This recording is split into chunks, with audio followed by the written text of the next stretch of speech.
Nii, tere tulemast siis Tallinna majanduskooli nii-öelda uued potentsiaalsed õpilased, kes on siis huvitatud õppimaks kvaliteedi spetsialisti erialal. Enne kui räägime üldse sellest kvaliteedispetsialisti erialast, võib-olla paari sõnaga ka Tallinna majanduskoolist. Et pika ajalooga kool, oleme siis alustanud oma tegutsemist juba aastal 1906 ja selle aja jooksul on tõesti sellel koolil olnud väga palju erinevaid nimetusi, käesoleval hetkel siis Tallinna majanduskool. Ja läbi ajaloo on siis pakutud siin nii kutse kui ka kõrgharidust ja alates järgmisest aastast lisandub ka siis nii-öelda põhikooli järgne õpe, aga keskelt läbi on meil koolis kusagil 1800 õppijat ja ikka suurel hulgal vilistlasi ning oma 240 töötajat, kellest siis 200 õpetajat on siis õpetajatena meil koosseisus. Ning kuna õpilased tulevad meile õppima siis nii-öelda täiskasvanu eas, siis nad tegelikult enamasti on juba tegevad töötamaks mingites konkreetsetes ettevõtetes ja tavaliselt õpilased siis ka oma praktikaid, mis koolis on õppekava seest läbimisel ette nähtud, sooritavad nad praktikat siis enda töökohtadel ja sellest tulenevalt ka selline praktikakohtade või partnerite arv. Ning meil on koolis 16 siis erinevat taseme õppekava ja on olemas ka erinevaid tasulisi täiendkoolitusi, on olemas ka täiendkoolitusi, mis on toetatud Euroopa Sotsiaalabifondi poolt ja oleme hästi seotud ka siis nii-öelda töömaailmaga, kuna kõik need õppekavad, mida me siin koolis õpetame, vahet siis ei ole, kas ta on tasemeõppekava või on ta täiendkoolitused, on nad siis tegelikult välja töötatud koostöös siis töömaailma esindajatega ja väga täpne juba informatsioon meie kooli ja tegutsemiste kohta on siis meie enda kooli kodulehekülje peal. Aga kuna täna me siin peaasjalikult räägime juttu vastuvõtust sel õppeaastal, siis nagu te näete, siin on slaidi nurgas üks QR-kood ja kui te selle siis endale kusagile läbi nutiseadme sisse skännite, siis teil on võimalik otse liikuda siis juba Tallinna majanduskooli vastuvõtu eeskirjale.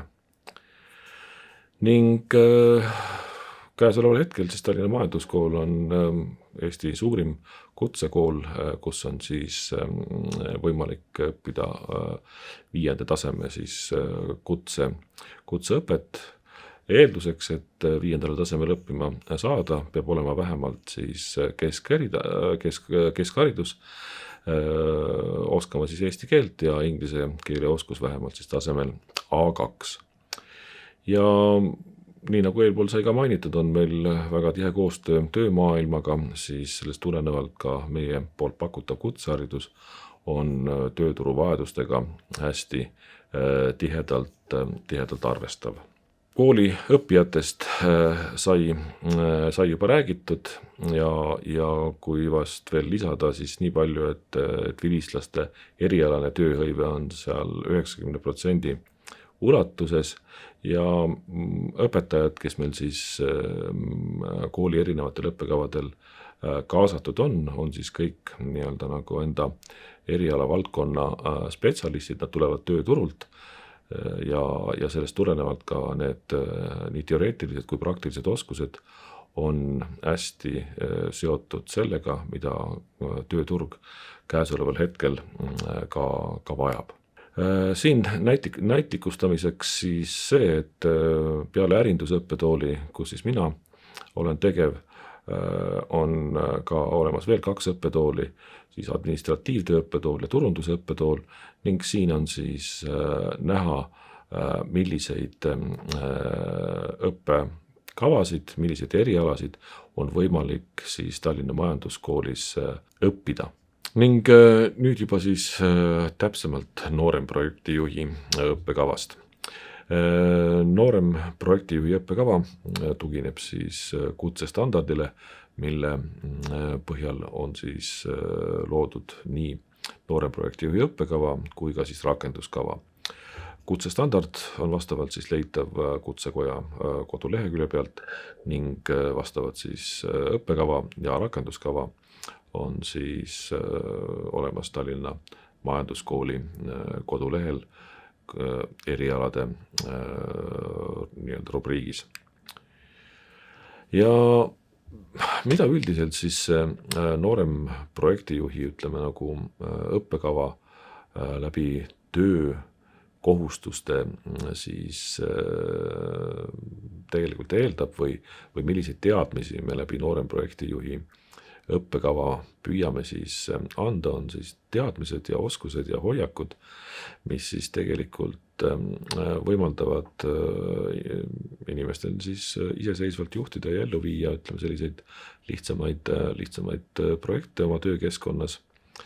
Ja seeläbi ka osates kohanduda, ütleme selle keskkonnaga, kus neid projekte läbi viia tuleb ja arvestades siis seejuures ka organisatsiooni eesmärke ning kõik organisatsioon töötab, siis kindlasti on ta töötab õiguslikus keskkonnas ja õiguslikku keskkonda reguleerivad õigusnormid ja regulatsioonid, siis ka sellest annab see õppekava teatud mahus ülevaate. Kuna projekt koosneb tavaliselt ja projekti läbiviimine eeldab seda, et sinna on kaasatud tavaliselt rohkem kui üks inimene ja mõnikord tuleb neid inimesi selles projektis ka juhtida, siis kindlasti ka need oskused on selles õppekavas omandatavad ja kuidas toime tulla, ütleme, protsessidega. See tähendab, mis tähendab protsessidega, see tähendab seda, et eks ju iga projekt koosneb teatud etappidest ja etapid iseenesest kokku panduna moodustavad mingisuguse protsessi, kuidas selles protsessis efektiivselt ja kvaliteetselt toimetada.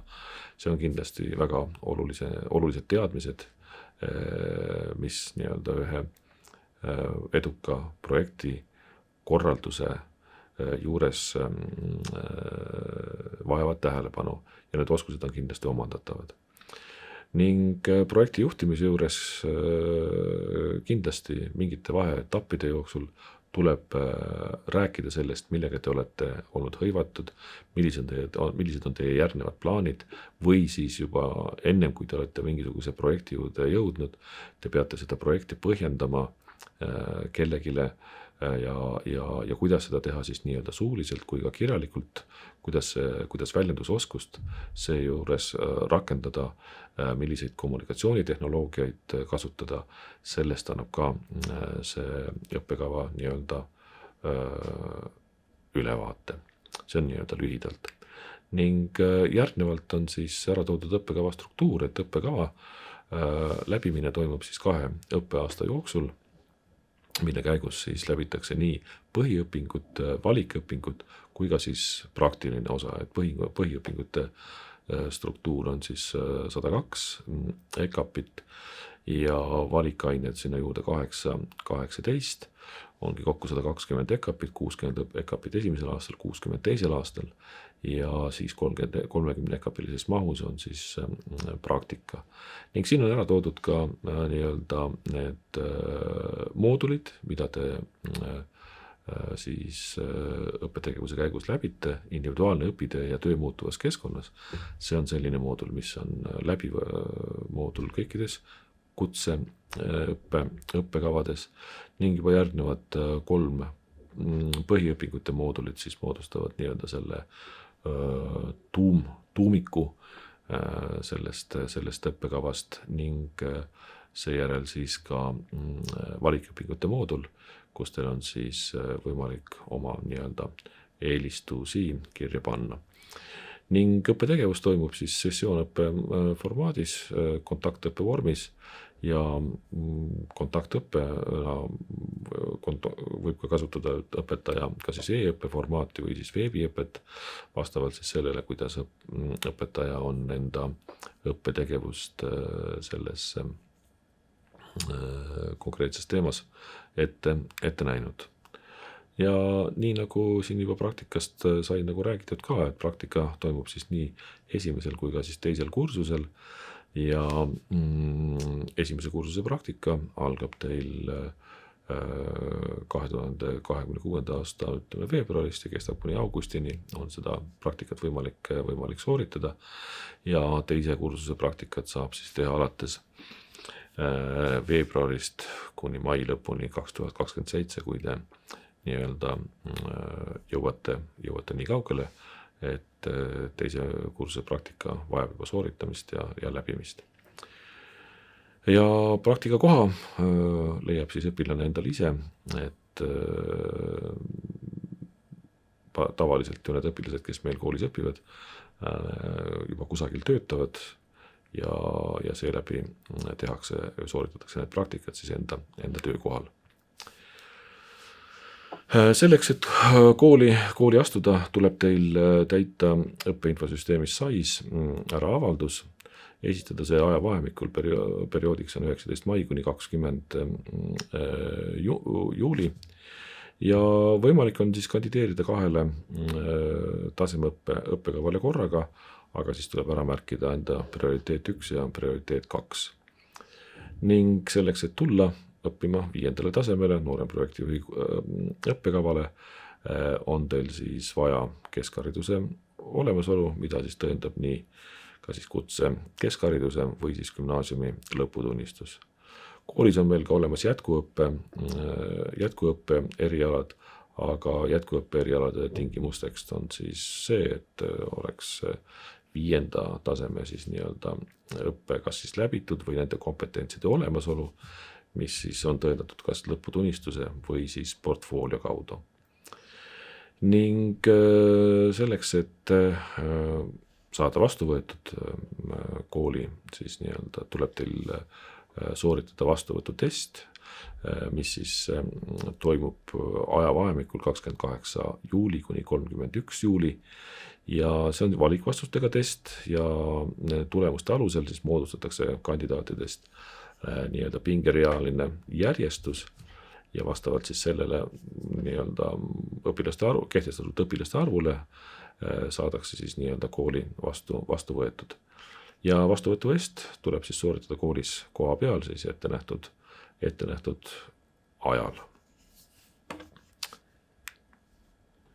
Veel natukene vastuvõtust, kui me juba sellest hariduslikest tingimustest rääkisime, mis on vajalikud selleks, et nooremprojektijuhi õppekavale kandideerida, siis siin on ka tegelikult teatavad sellised piiravad tingimused, mis võib-olla ei võimalda astumist näiteks meie kooli on see, et kui te olete juba kusagile kooli kutseõppeasutusse juba vastu võetud eelnevalt või te olete immatrikuleeritud näiteks tasuta kõrgharidusse, siis samuti ei ole võimalik enam meile kandideerida. Või kui see, et te olete kunagi varem õppinud kõrghariduses ja sellest on möödas vähem kui 10 aastat, siis tasuta õppida ei ole võimalik, vaid siis on ainuke võimalus on seda teha tasu eest. Või kui te olete õppinud ka siis sama tasemel või siis kõrgemal tasemel kutseõppes, siis vähem kui 5 aasta jooksul, siis samuti ei ole teil tasuta võimalik meie juures õppida. Ning viimaseks selliseks piiravaks tingimuseks on see, et kui te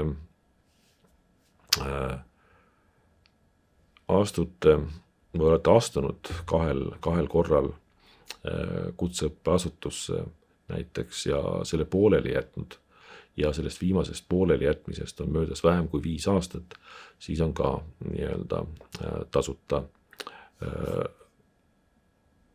õppimine nii-öelda küsimärgi all, et siis ei saa. Et siis tuleb tulla ka tasu eest õppima. Aga jällegi selleks, et seda väga detailset ja täpset informatsiooni saada Tallinna majanduskooli, ütleme, sisseastumiseks. Selleks soovitan teil tutvuda Tallinna Majanduskooli kodulehel oleva siis vastuvõtu eeskirjaga. Ning järgneval lehel siis on ära toodud erinevad sotsiaalmeediakontod, kus siis